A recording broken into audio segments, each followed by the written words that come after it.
RT 1 sampai RT tuh.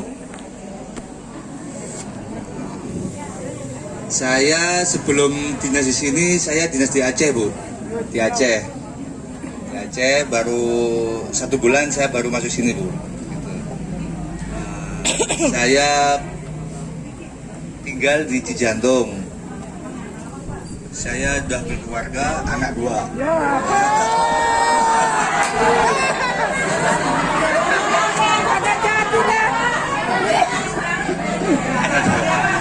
Saya udah tua, Bu, muka aja muda.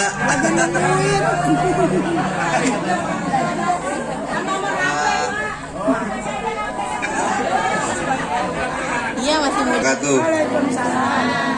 Boleh via WA nanti japri kata dia boleh ya. Baik, selanjutnya sepatah dua patah kata sambutan dari Bapak Lurah kita. Moga waktu dan tempat kami persilakan. Itu benar-benar lurah. Ya, testing. Kan langsung kita enak. Tes suaranya kurang kenceng. Tes. Soalnya kurang kenceng nih Pak. Udah kenceng ya? Ya, kencengin Bu. Ya, terima kasih. Assalamualaikum warahmatullahi wabarakatuh. Alhamdulillahirrahmanirrahim. Wassalatu wassalamu ala asrofil anbiya'i wal mursalin wa ala alihi wa ashabi ajmain amma ba'du. Yang saya hormati Bapak Daljoko Kasipam Kecamatan, yang saya hormati Pak Bimas Pol, Pak Eka Pola, yang saya hormati Pak Davi Binsa kita, yang saya hormati Pak RW kita nih, wajah baru stok lama. Ya Bu ya, wajah baru stok lama. Pak Ketua LMK, Pak Maman dan jajarannya, Pak LMK 4, LMK 12, LMK 14 yang selalu mendampingi Ibu Dokter, takut diambil orang. Yang saya hormati Ibu PKK, Ibu Jumantik, Pak teman-teman KDM, Dasa Wisma, Pak RT, mohon maaf juga Bapak Ibu semua, mohon maaf yang tidak bisa sebutkan namanya satu-satu, tapi tidak mengurangi rasa hormat dan takjim saya. Terima kasih. Saya pertama tentunya mari kita doakan Pak Adang nih Bu. Pak Adang sakit sudah lama ya. Kita doakan biar cepat sembuh ya Pak Adang ya. Dan saya juga berdoa kepada seluruh warga RW 010, mudah-mudahan selalu diberikan kesehatan dan keberkahan. Ya, tadi menyanyikan lagu Jumantik ya. Itu ada kata-kata budaya, artinya budaya itu kita membiasakan budaya PSN. Saya tahu bahwa kader dan Jumantik kita tidak cukup untuk menghandle 15 RT. Maka salah satunya adalah dengan tugas ibu adalah memberikan informasi kepada warganya untuk menjadi, itu kata Pak tadi, Jumantik mandiri ya. Jumantik mandiri artinya seperti orang dulu saya sering bilang, orang jualan tahu bulat ya Bu ya. Dadakan. Ketika orang datang nih, tahu bulat 500-an udah tahu nih tahu bulat nih. Artinya itu menjadi budaya. Kalau udah menjadi budaya, insya Allah Bu, udah menjadi sistem. Kita nggak usah nyuruh-nyuruh lagi, warga sudah tahu kalau hari Jumat dan Selasa kita harus PSN, bahkan kalau bisa setiap hari PSN, karena kalau sudah kena penyakit kan susah obatnya ya. Dan saya yakin ibu-ibu ini adalah ibu-ibu yang luar biasa Bu. Saya yakin nanti kalau di hadapan Allah ibu-ibu lebih banyak pahalanya dari saya. Sosial intinya kan punya kepentingan untuk membuat warga RW 10 menjadi tidak terkena penyakit demam berdarah ya. Mudah-mudahan amal baik ibu-ibu tentunya akan dibalas oleh Allah sesuai dengan amal ibadah. Yang kedua, kemarin dapat informasi Pak RW, Pak LMK, Pak Pemispa, Pak bahwa ada percobaan bunuh diri Bu di Jembatan Susukan ya kemarin sore. Iya, jadi udah Pak ya mau loncat. Jadi satpam klaster di Monjul, tinggalnya di Ciracas. Waduh. Jadi permasalahannya, untung ketahuan temannya Bu, ditangkap. Penyebabnya adalah informasinya online Pak, kena utang online sama rentenir. Maka kepada ibu-ibu jangan main-main online ya. jaga suaminya, jangan sampai pusing. Iya, kadang-kadang kan gitu. Anaknya 4 tuh Pak, anaknya 4, istrinya 1, pusing kali ya. Saya juga nggak tahu mau bunuh diri, untung tidak jadi ya. Maka saya pesan pada ibu-ibu jaga suaminya agar tidak pusing. Yang selanjutnya tiap hari di kelurahan ada pengaduan masyarakat ya, silahkan Bapak Ibu ada masalah-masalah lingkungan apapun silahkan diadukan ke kelurahan, dan Sabtu pun buka dari jam 8 sampai jam 12. Yang selanjutnya adalah proklim Pak RW. Tadinya kan di sini Pak RW ya Pak LMK, cuma karena situasi dan kondisi tidak memungkinkan saya coba untuk beralih ke RW 12 Pak. Insya Allah ya nanti bersurat mudah-mudahan disetujui. Yang selanjutnya nanti Bu Dokter barangkali bisa menyampaikan masalah peduli lindungi Bu Dokter ya, ini berubah ya, berubah nanti Bu Dokter yang bisa menjelaskan. Untuk selanjutnya insya Allah STBM di Kelurahan Cibubur tinggal 1 Bu, di RW 12 pada Pak ada. Iya, nggak apa-apa. Nanti saya akan tanya Pak RW untuk minta berita semacam pernyataan. Ya memang bukan salah Pak Adang, karena memang warganya. Pak Adang tidak udah capek-capek Pak Adang ya. Sama dengan ibu-ibu, dengan Pak Bimaspol. Bukan salah Pak Bimaspol, bukan salah ibu-ibu. Karena kan kita udah kerja keras ya. Kalau ternyata gitu namanya takdir ya. Tapi kita udah kerja keras dulu nih, baru takdir namanya. Selanjutnya masalah Marawi Pak RW ya, ditolak ya Pak RW ya, permintaan Pak Marawi Pak LMK ya ditolak. Nanti itu aja kemarin informasi. Kenapa? Oh, digabungkan 1. Kalau memang tidak dikabulkan, informasi kemarin dari Pak Dewan ya Pak LMK ya, bersurat aja ya, daripada lama-lama bersurat. STBM sudah, peduli lindungi udah. Nah, Bapak Ibu sekalian, bahwa sekarang kedatangan Pak Davi nih, alhamdulillah Pak Eka ada temennya. Kemarin PK sendirian terus, ya, Pak Eka ya. Mudah-mudahan nanti permasalahan-permasalahan yang ada di Kelurahan Cibubur akan terselesaikan dengan adanya Pak Eka dan Pak Davi. Tadi Pak Davi nggak banyak ya. Nggak banyak ngasih sambutan ya. Ya mungkin karena baru ya, lama-lama nanti akan sering mengasih sambutan ya Pak Davi ya. Ya barangkali itu saja Bapak Ibu sekalian. Mudah-mudahan saya berdoa RW 10 selalu dalam keadaan sehat, berkah, kompak dan bahagia. Ya, assalamualaikum warahmatullahi wabarakatuh. Waalaikumsalam warahmatullahi wabarakatuh. Demikian sambutan dari Bapak Lurah kita, Bapak Agus Prabowo. Siap. Oh ya, sebelum ada tambahan sedikit ya Pak. Mohon izin Pak Lurah, Pak Kasipem, menanggapi tadi mengenai masalah proklim, kampung proklim. Jadi dari Sudin LH Jakarta Timur itu mengagendakan pembinaan tanggal 9 Maret. Jadi sampai hari Rabu kemarin, Ibu Ratu maupun Kasatpel dari kecamatan masih menginfokan untuk pembinaan. Sekiranya pembinaan tetap dilaksanakan di wilayah, insya Allah masih siap untuk menerima. Sekiranya masih tetap diagendakan, karena kami sudah bolak-balik diundang ke sana, sudah bolak-balik WA. Jadi bukannya kami menolak, bukan. Kawan-kawan sudah kita kondisikan, di lokasi pun juga sudah kita kondisikan. Sekiranya dilaksanakan pembinaan juga monggo. Adapun info tadi dialihkan itu juga kami berterima kasih, karena beberapa hari yang lalu Pak Lurah mengutus Ekbang Bapak Heru, ketika terjun langsung di lokasi, beliau langsung mengatakan kepada saya, manggilnya Bang gitu, Bang ini mah cocoknya buat hutan kota katanya. Nah, dari Pak Heru begitu. Saya bilang kami di wilayah monggo saja. Yang penting harus koordinasi, harus kesepakatan kita bersama, dikerjakan bersama antara RT, RW, dan pihak terkait, ya pemerintah kelurahan, ya kecamatan, karena tidak mungkin dikerjakan sendiri, kan gitu. Jadi sekiranya dialihkan, ya kami dari RW 10 tinggal melaksanakan saja.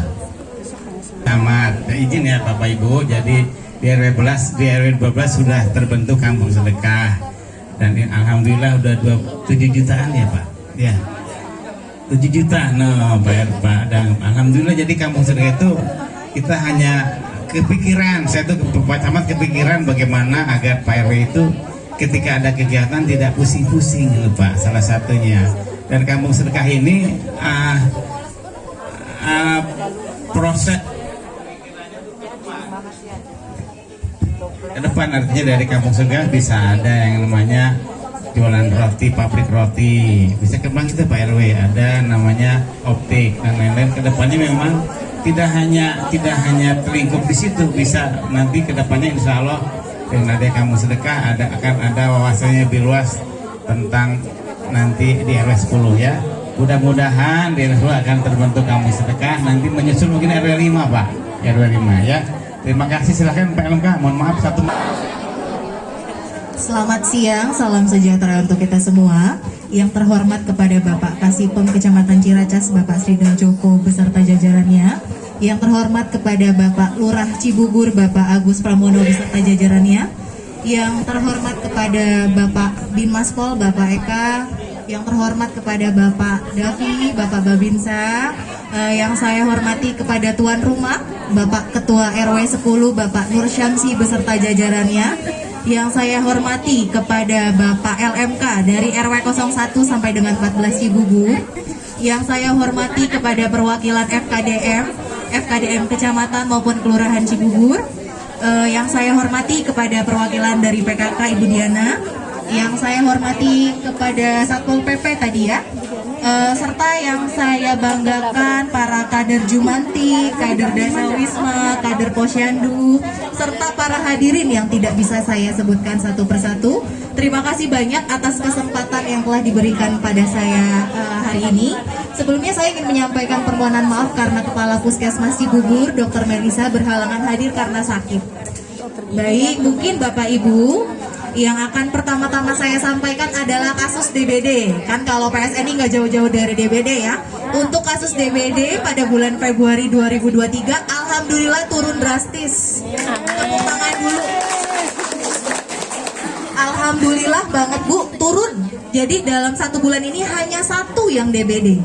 Ya, tapi ada kabar mengejutkan juga. Jadi selain DBD, DBD-nya cuma 1. Cikungunya.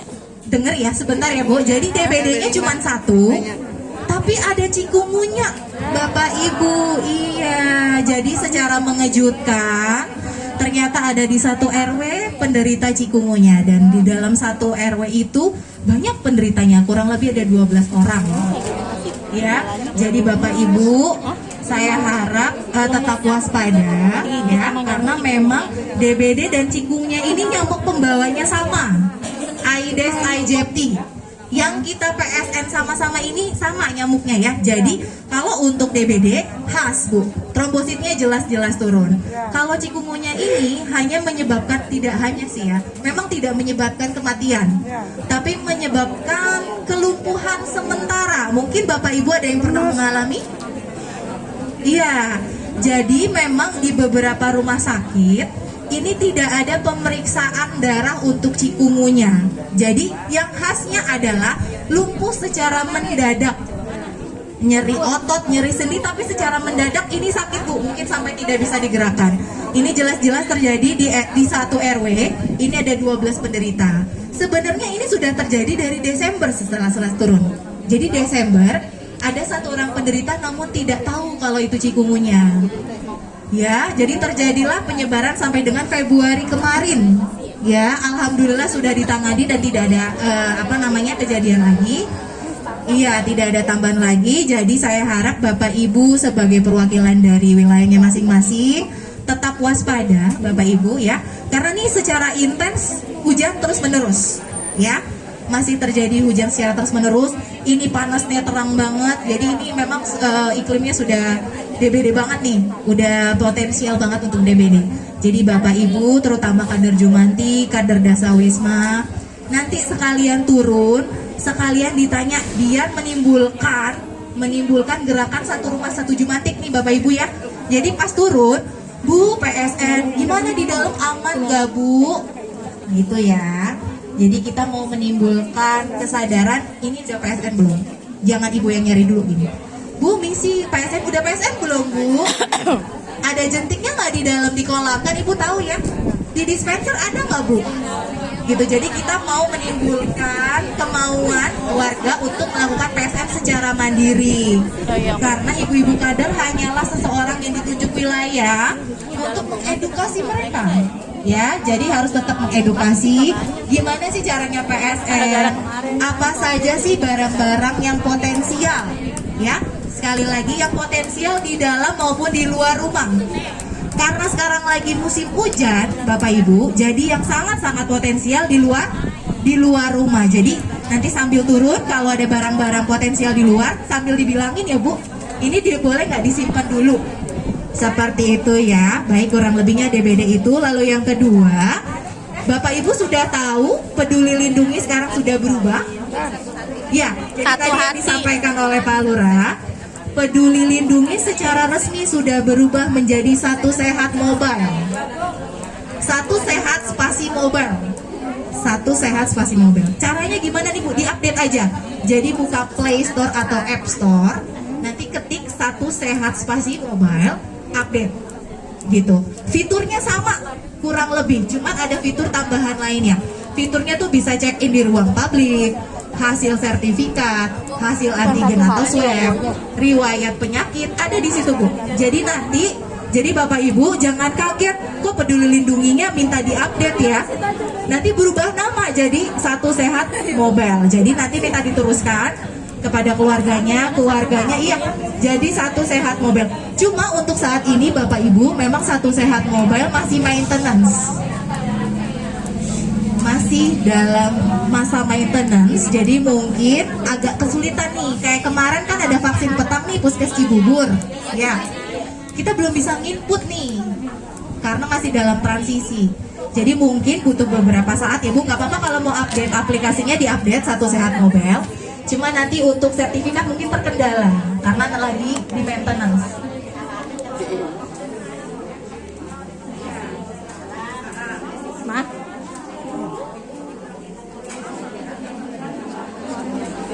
Pakai yang lama dulu aja Bu, karena kan riwayat Ibu masih di yang lama. Jadi masuk lama dulu, nanti diupdate, baru nanti ada di settingannya. Diikutin aja, ada di settingannya. Seperti itu. Itu ya Bu, Peduli Lindungi berubah jadi Satu Sehat Mobile. Lalu yang ketiga adalah screening BPJS. Mungkin Ibu udah di forward ya, melakukan screening BPJS. Jadi diharapkan untuk yang 15 tahun ke atas untuk melakukan screening BPJS. Ya, emang. Karena biar ini agak bising, mohon maaf sebentar. Biar apa informasinya. Latihan simak ibu-ibu.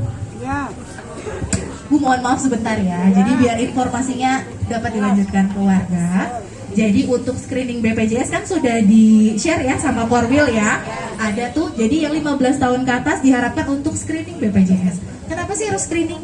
Karena biar terlihat aktif Bu. Ya, biar aktif. Jadi biar BPJS tuh notice, oh ini masih aktif. Nanti kalau tidak screening itu setahun sekali kok. Ya. Iya, bagi yang mandiri maupun PBI diharapkan screening. Karena nanti kalau berobat di puskesmas yang belum screening, muncul notifikasi disuruh screening dulu. Jadi kan lama nggak bisa daftar dulu ya Bapak Ibu. Seperti itu. Lalu yang keempat, ini saya minta waspada dini terhadap flu burung. Sudah dengar Bapak Ibu? Jadi bulan ini, bulan kemarin tepatnya, sudah terjadi wabah flu burung di beberapa negara. Di Indonesia jangan, saya harap jangan. Makanya Dinas Kesehatan menginstruksikan untuk waspada dini terhadap flu burung atau avian influenza. Ini nggak asing lagi ya Bu, flu burung atau avian influenza adalah virus influenza yang menyerang unggas. Unggas itu ayam dan burung, ya.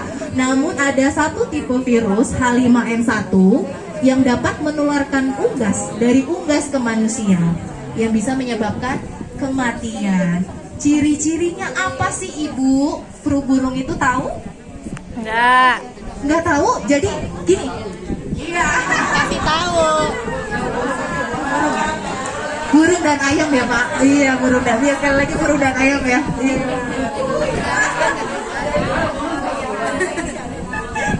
Unggas Bapak Ibu, unggas. Mohon maaf. Jadi ciri-ciri flu burung atau avian influenza yang menyerang unggas ayam atau burung, yang pertama adalah jenggernya. Jenggernya berwarna merah kehitam-hitaman. Satu. Yang kedua, pada bagian tulang kering atau yang tidak ada bulunya, itu ada pendarahan atau noda-noda merah. Lalu yang ketiga, terjadi kematian secara mendadak, apalagi dalam jumlah banyak. Itu patut diwaspadai. Kalau sudah terjadi seperti itu, langsung lapor Bapak Ibu ke Sudin KPKP. Kalau butuh nomornya nanti WA saya. Ya, karena beberapa negara sudah terjadi wabah ini, jadi jangan sampai Bapak Ibu kita harus waspada dini. Ya, itu bahaya sekali karena saya yakin di sekitar kita juga masih banyak yang memelihara unggas, ya. Dan itu sebenarnya bisa dicegah. Virus flu burung bisa mati dengan panas, ya. Panas itu langsung mati sebenarnya Bu. Cuman kan banyak orang yang tidak menjaga kebersihan lingkungan. Jadi diharapkan yang mempunyai unggas, Bapak dan Ibu, kalau sambil lewat ada yang melihara unggas, boleh sambil diedukasi. Ini tolong dibersihin ya Bapak Ibu, dan rutin didesinfeksi atau dikasih cairan steril kandangnya. Karena pada dasarnya virus itu mati terhadap cahaya matahari. Ya, jadi saya sarankan untuk tetap mengedukasi untuk desinfeksi sarang unggasnya. Dan ya kalau bisa dibersihkan lalu secara rutin. Itu saja dari saya.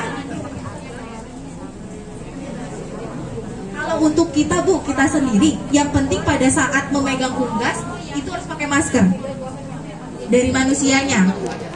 Iya, misalkan kan kita memang berdampingan dengan unggas ya Bu. Kalau mau tidak mau kita berhadapan dengan unggas, mau membersihkan kandang atau apa, pakai masker. Habis memegang binatang, itu cuci tangan pakai sabun, selesai. Sebenarnya semudah itu.